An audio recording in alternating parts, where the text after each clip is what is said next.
తూర్పు గోదావరి జిల్లా దేవరపల్లిలో YCP bus యాత్ర తుస్సుమన్నది. గ్రామంలో వైసీపీ సామాజిక సాధికార బస్సు యాత్ర బహిరంగ సభ అట్రఫ్లాప్ అయింది. సభలో మంత్రులు మాట్లాడుతుండగానే సభకు హాజరైన మహిళలు ఇంటిదారి పట్టారు.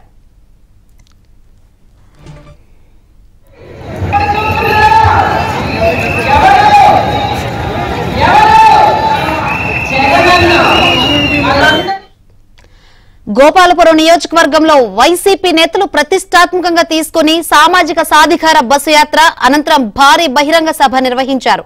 బహిరంగ సభకు నియోజకవర్గం 4 మండలాల నుంచి భారీ స్థాయిలో డ్వాక్రా మహిళలను స్కూల్ బస్సులో తరలించారు. అయితే సభలో మంత్రులు తానేటి వనిత, కారుమూరి నాగేశ్వరరావు, చెల్లుబోయిన వేణుగోపాల్, ఎంపీలు నందిగం సురేష్, మార్గాని భరత్రాం మాట్లాడుతున్నంతసేపు సభ నుంచి మహిళలు ఇంటిదారి పట్టారు.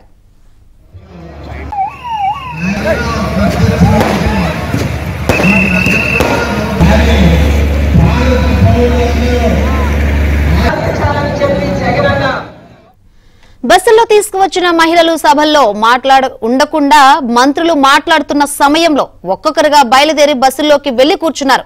దీంతో అక్కడ విధులు నిర్వహిస్తున్న పోలీస్ శాఖ అధికారులు మహిళలు సభ నుంచి బయటకు వెళ్లకుండా అడ్డుకునే ప్రయత్నం చేశారు. అయితే మహిళలు పోలీసు అధికారులను పట్టించుకోకుండా వెళ్లిపోయారు. దీంతో మంత్రుల సమక్షంలో సభ జరుగుతుండగానే ఖాళీ కుర్చీలు దర్శనమిచ్చాయి.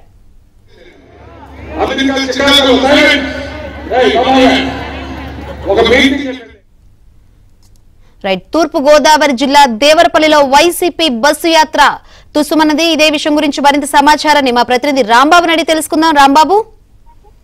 శంకరి, మనం చూస్తున్నాము వైసీపీ ప్రభుత్వ పథకాలను ప్రజలకు వివరించడానికి ఆ పార్టీ అదేవిధంగా ప్రభుత్వం వైసీపీ సామాజిక సాధికారత బస్సు యాత్ర నిర్వహిస్తుంది. అయితే ఈ బస్సు యాత్ర ఎక్కడ నిర్వహిస్తున్నా సరే ప్రజల నుంచి అయితే పెద్దగా స్పందన లభించడం లేదు. మంత్రులే కానీ అయితే ఇతర ఎమ్మెల్యేలు మాట్లాడుతున్నప్పుడు ప్రజలు సభ నుంచి వెళ్ళిపోవడం జరుగుతుంది. అయితే వాస్తవంగా అసలు జనం కూడా లేని పరిస్థితులు కూడా చాలా చోట్ల మనం చూస్తాం.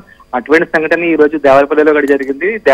గోపాలపురం నియోజకవర్గంలోని సామాజిక సాధికారిక బస్సు యాత్ర నిర్వహించడానికి వైసీపీ అన్ని ఏర్పాట్లు చేస్తుంది. దీంతో ఆ దేవరపల్లి గ్రామానికి సంబంధించి ఈ నియోజకవర్గంలో ఉన్న మొత్తం 4 మండలాలు ఏవైతే ఉన్నాయో గోపాలపురం, నల్లజర్ల, అదేవిధంగా ద్వారకా, తిరుమల, ఈ 4 మండలాలు ఏవైతే ఉన్నాయో ఈ 4 మండలాల నుంచి భారీ ఎత్తున ప్రజలను బస్సుల్లో అక్కడ దేవరపల్లి గ్రామం తరలించారు. అదేవిధంగా బస్సు యాత్రకి అయితే పెద్దగా స్పందన లేదు. అయితే ఆ తర్వాత భారీ స్థాయిలో బహిరంగ సభ ఏర్పాటు చేశారు. ఈ బహిరంగ సభకి అయితే 3 మంత్రులు హాజరయ్యారు. తానేటి వనిత, కారుమూరి నాగేశ్వరరావు, అదేవిధంగా చెల్లుబోయిన వేణుగోపాల్ కృష్ణ హాజరయ్యారు. వీరితో పాటు 2 ఎంపీలు నందిగం సురేష్, అదేవిధంగా రాజమండ్రి ఎంపీ మార్గాని భరత్ గా హాజరయ్యారు. వీళ్ళందరూ ప్రసంగిస్తున్న సమయంలోనే ఆ సభలో ఉన్న కొద్ది మంది మహిళలు సైతం సభ నుంచి వెళ్ళిపోవడం జరిగింది. అంతేగాని వీళ్ళు బస్సు అక్కడ ఏర్పాటు చేస్తున్న అక్కడ ఉన్న బస్సులోకి ఎక్కేసారు. వీళ్ళని ఆపడానికి అయితే అధికారులు అన్ని ప్రయత్నాలు చేశారు. కానీ మహిళలు మాత్రమే వాళ్ళ ఖాతరు చేయకుండా వెళ్లి బస్సులోకి వచ్చినారు. దీంతో సభా ప్రాంగణం అంతా పూర్తిగా వెలవెలపోయే పద్ధతి ఏర్పడింది. అధికారులు అయితే ఏం చేయాలో తెలియని పరిస్థితి ఏర్పడింది.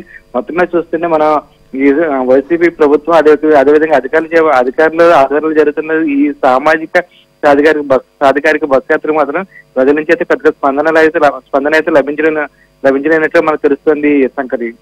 Right, thank you Rambabu.